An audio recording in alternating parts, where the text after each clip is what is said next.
नमस्कार, मैं हूं सौरभ त्रिपाठी। आप देख रहे हैं India news Uttar Pradesh Uttarakhand bulletin. शुरुआत बड़ी और अहम खबर से करते हैं। सीएम योगी आदित्यनाथ का बड़ा ऐलान। यमुना मैया का गंगा मैया की तर्ज पर साफ सफाई होगी। यमुना मैया भी मां गंगा की तरह निर्मल होगी। दिल्ली में राम भक्तों की आ गई है सरकार। सीएम योगी आदित्यनाथ ने कहा कि 5000 साल पहले जैसा अनुभव होगा। ये मुख्यमंत्री योगी आदित्यनाथ का एक बड़ा बयान है। 5000 साल पहले जैसा अनुभव होगा। और दिल्ली की भी उन्होंने कहा कि दिल्ली में अब बीजेपी सरकार आ गई है, यहाँ की यमुना की स्थिति ठीक होगी। दिल्ली में यमुना को लेकर बड़े सवाल उठते थे। यमुना मैया को मां गंगा की तर्ज पर साफ करेंगे। और नमामि गंगे परियोजना के तहत जिस तरीके से गंगा जी को साफ सुथरा किया जा रहा है, सफाई अभियान पर विशेष ध्यान रखा जाता है। अब यमुना नदी को भी विशेष तौर पर ध्यान दिया जाएगा। गंगा यमुना हमारी ये सनातन धर्म की अगर बात करें तो सनातन धर्म में ये पवित्र नदियां मानी जाती हैं। लेकिन शहरी क्षेत्रों में जिस तरीके से अपशिष्ट पदार्थ को नदियों में सीधे प्रवाहित किया जाता है, वो कहीं न कहीं नदियों को दूषित करता है। जो हमारे पूज्य संतों की चिंता हुआ करती थी कि यमुना मैया के बारे में भी तो कुछ होना चाहिए।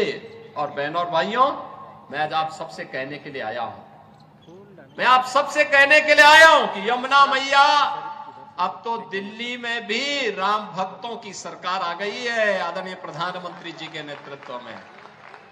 तो ये मान करके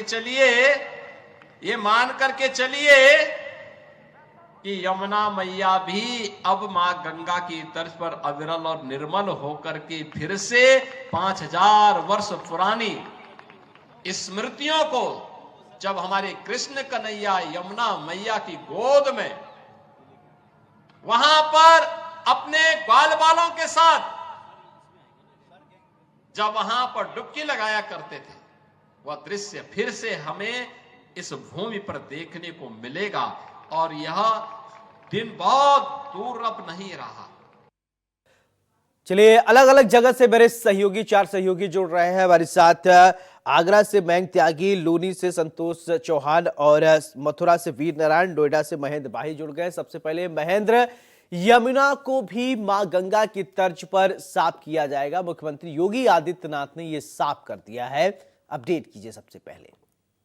बिल्कुल, कल देखिए जिस तरीके से प्रदेश के मुख्यमंत्री योगी आदित्यनाथ ने मथुरा में कहा कि दिल्ली में राम भक्तों की सरकार आ गई है और प्रधानमंत्री के नेतृत्व में हम गंगा की तरह यमुना को भी साफ करेंगे। तो आप समझ ही गए होंगे, क्योंकि दिल्ली में इससे पहले जो सरकार थी आम आदमी पार्टी की, उन्होंने पॉलिटिक्स की थी, उन्होंने वादे किए थे कि हमारी जब सरकार आएगी तो हम दिल्ली में जो यमुना है उसको पूरी तरीके से साफ कर देंगे। मगर तस्वीर बिल्कुल उसकी उलट थी। हमने तस्वीर देखी कि किस तरीके से जो दिल्ली में जो छठ व्रत की होती थी या तमाम जो लोग होते थे, ये दिल्ली की यमुना में जब डुबकी लगाते थे तो कहीं ना कहीं वो जहरीला झाग, आसपास गंदगी, मलबा, अवशेष पड़े रहते थे। इसको लेकर काफी लोग नाराज हुआ करते थे। उनको लगता था कि यार ये हमारी आस्था के साथ खिलवाड़ हो रहा है। जो यमुना है बिल्कुल गंदी हो चुकी है, इसमें बदबू आती। तो दिल्ली में सरकार बदली, अब कहीं ना कहीं सफाई हो रही है। और अब क्योंकि यमुना का कुछ हिस्सा उत्तर नोएडा से जुड़ा रहता है। अगर हम कालिंदी कुंज के बैराज की बात करें तो वहां का पूरा जो यमुना है वो उत्तर प्रदेश में आता है, उत्तर प्रदेश सिंचाई विभाग के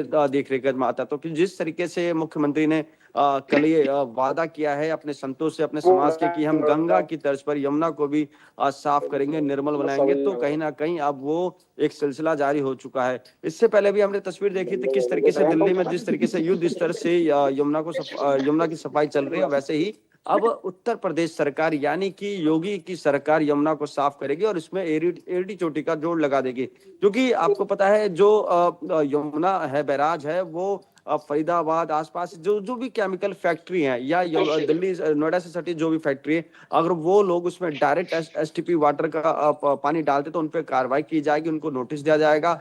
तो इसलिए जो लोग अब तक गंदगी फैलाते थे यमुना में या किसी तरह की हरकत करते थे, वो सुधर जाए, नहीं तो उन पे अब एक्शन लेने की जरूरत है। क्योंकि यमुना का जो चलिए, ठीक है महेंद्र।